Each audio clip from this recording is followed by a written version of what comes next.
आलीशान आश्रम, चमत्कारी हैंडपंप, जादुई पानी और चरणों की धूल।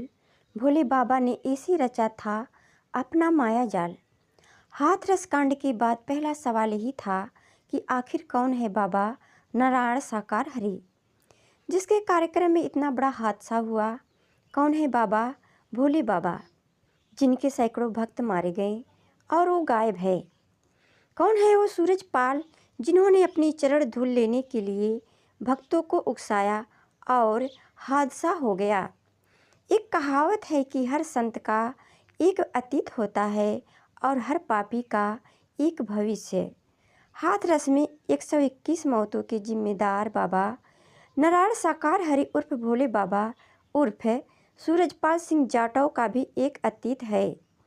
उसके अतीत में ऐसी काली कहानियाँ छुपी है जिन्हें सुनने और जानने के बाद ये हैरानी होती है कि आखिर यूपी पुलिस का एक मामूली सा कांस्टेबल अचानक एक रोज़ इतना बड़ा और महाप्रतापी बाबा कैसे बन गया। दरअसल सूरजपाल सिंह जाटव कभी यूपी पुलिस का एक सिपाही हुआ करता था। इस दौरान लंबे समय तक उसकी पोस्टिंग लोकल इंटेलिजेंस यूनिट यानी LIU में रही, लेकिन नौकरी के दौरान ही उस पर यौन शोषण का आरोप लगा और उसको गिरफ्तार कर लिया गया। इसके बाद उसे जेल जाना पड़ा और इसी जेल यात्रा के चलते उसकी पुलिस की नौकरी भी चली गई। लेकिन जेल में रहते हुए न जाने कौन सा ज्ञान मिला कि बाबा बन गया। जेल से बाहर आकर यौन शोषण के आरोपी पुलिस वाले से सीधे सत्संग करने और उपदेश देने वाला संत बन बैठा। इसके भजन प्रवचन की शुरुआत पहले इसके घर से हुई, फिर देखते ही देखते इसके चाहने वालों की भीड़ बढ़ने लगी और तब घर से निकलकर सत्संग का सिलसिला आड़ोस पड़ोस में, फिर खुली जगहों में, पंडालों में और अलग अलग राज्यों में शुरू हो गया। बाबा अपने सत्संगों में अपनी नौकरी जाने की बात कभी नहीं कहता। यौन शोषण का केस नौकरी गई तो बाबा बन गया। वो ये बताता है कि भगवान के दर्शन होने के बाद उसने खुद ही पुलिस की नौकरी से वॉलंटरली रिटायरमेंट ले लिया है।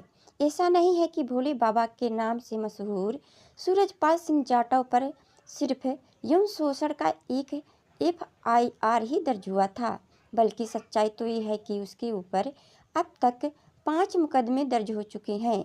इनमें एक एक केस उत्तर प्रदेश के आगरा, इटावा, कासगंज, फर्रुखाबाद और राजस्थान के दौसा में दर्ज हुआ है।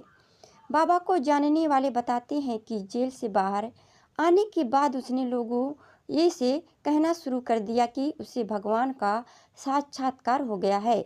उसके आशीर्वाद से लोगों के दुख दूर हो सकते हैं, लेकिन वो दूसरे बाबाओं की तरह भगवा वस्त्र नहीं पहनता था और ना ही उनकी तरह बाल और दाढ़ी रखता, बल्कि इसके उलट वो हमेशा सफ़ेद सूट में ही नजर आता और शायद यही उसकी एक USP यानी यूनिक सेलिंग पॉइंट भी बन गई।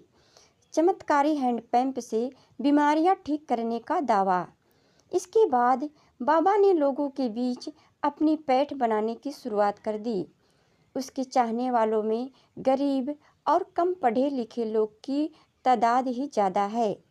उन दिनों बाबा के घर के बाहर एक हैंड पंप हुआ करता था।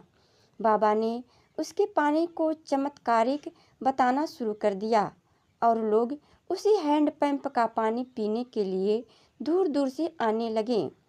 इसके बाद बाबा ने जहाँ जहाँ आश्रम बनाए या जहाँ जहाँ भी उसका ठिकाना होता वहाँ हैंडपंप जरूर लगा लेता। भक्त हैंडपंप का पानी पीकर खुद को धन्य समझने लगते। बाबा को जानने वाले एक शख्स पंकज ने बाबा से जुड़ा एक वाकया बताया। उनका कहना है कि भोले बाबा उर्फ सूरजपाल सिंह जाटव की अपनी कोई संतान नहीं है। उसने अपनी भतीजी को गोद ले लिया था। कुछ समय बाद उसे कैंसर होने की बात सामने आई। एक बार जब बाबा सत्संग से लौटकर आए तब तक उनकी गोद ली हुई भतीजी की मौत हो चुकी थी। कैंसर से बेटी की हुई मौत तो घर में रख लिया 100। तब बाबा के अनुयायी उनकी बेटी का अंतिम संस्कार नहीं करने देना चाहते थे, क्योंकि उन्हें यकीन था कि बाबा अपने चमत्कार से अपनी बेटी को ठीक कर देंगे। बल्कि कुछ तो दावा कर रहे थे कि बाबा ने अपनी बेटी को ठीक कर भी दिया है। इसके बाद हंगामा शुरू हो गया।